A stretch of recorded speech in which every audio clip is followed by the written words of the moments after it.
Good evening, ladies and gentlemen. Reporting live from the Dustosphere. Now, Once Scam, don't come again, in here with that BS because I'm gonna move on to the next one. We got once this again, going. once again, a productive person wants to come in and have a regular conversation and hear some kind of Negro knowledge.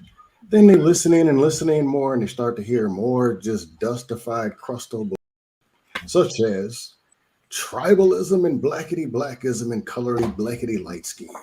Instead of, let me find someone who can have a plan, have a structure, know who I am, and then find somebody who can actually rock with that. And we go and we either build or we make a deal at the table, say, I'm going to do this, you're going to do this. I'm going to take lead, I'm going to be the man, you're going to be the woman.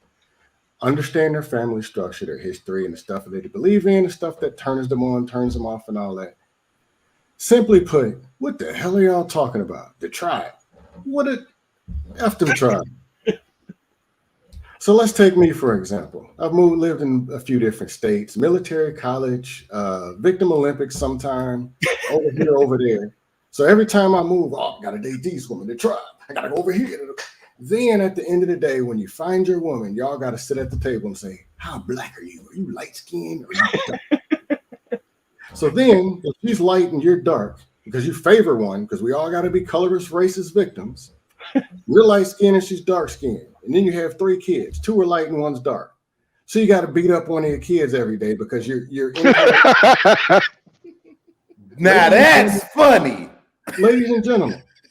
That happens though. No, I'm saying we got to be colorists. We're supposed to be building this fictional community and working all together in the tribe. But then we got to be colorists and tear our own households down, or hate your own wife, or hate your own damn self. If you're racist against black, okay, if you're light and you like dark, you either hate yourself or you hate your spouse, one of the two. Then you're going to have some kids. Why do people do this? Why? At the end of the day, and last point, why are people studying fake algebra, victonomics, and all kind of stuff to put up a formula to say, well, like it's an auction. My kid's ears is dark skin. I just will.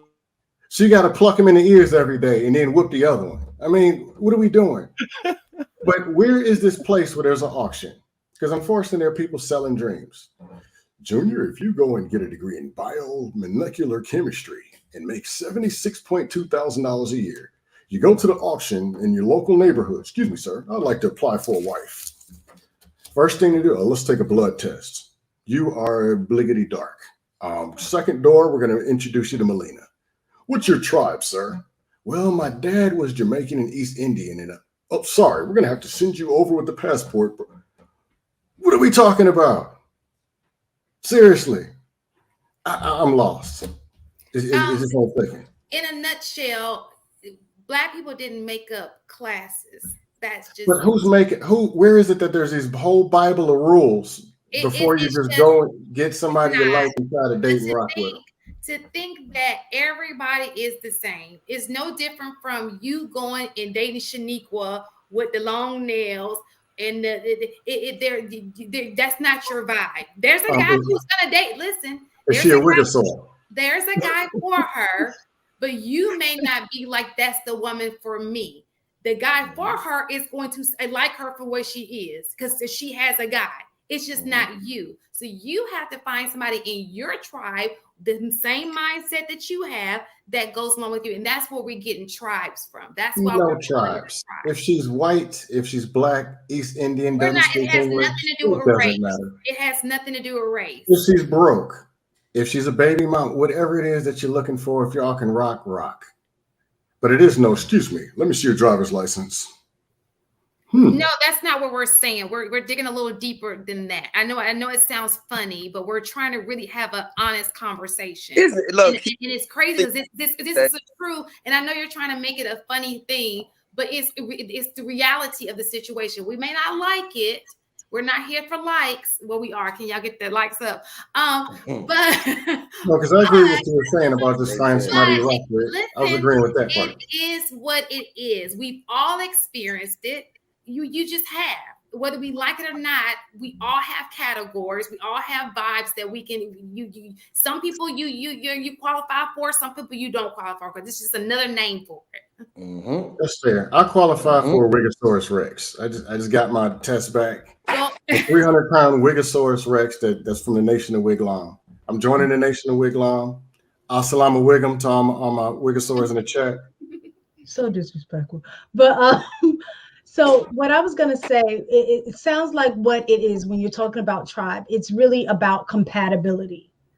And a lot of times what I think happens, I can't even just say in these spaces in general, is that a lot of times we may see one aspect of a person that we like. And you can't necessarily build on that one aspect, right? And so what happens is then we get in a situation in which we're trying to change the person and try to make them into the person we want them to be because we're not necessarily compatible. A lot of times we're compatible, let's say, on a sexual nature.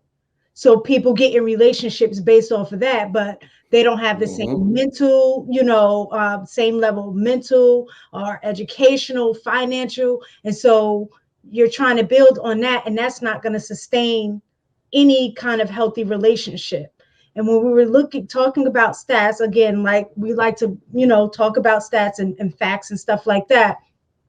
And when we're talking about divorce, we had spoke on that before. The number one reason of divorce, it was saying it was like 40, I want to say it was like 46%.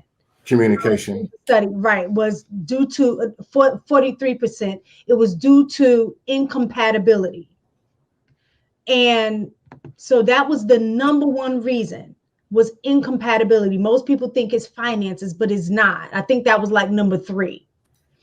And so if we're talking about trying to get families together, trying to maintain the first step is, like you said, staying in your lane, finding somebody that you're going to be compatible with, whether it's, the foundation of like religion, education, family, what kind of family you want. Those are the things that need to be discussed at the dating stage. So you could just start weeding people out quicker until you can find that one that is on that level or in that same lane or going in the same lane that in the same direction that you are. And if we stick to that, I think relationships will last and more people will look forward to marriage. I think we need to get skinny girls need to probably start getting more love. I know we in the BBL culture right now. Gain weight. You're good. But I think we need to probably because I know I've never been with skinny girls. Why are we derailing the conversation, bro? Like, what are we doing? What are we talking about? Trolling. They just trying to. I'm just trying to.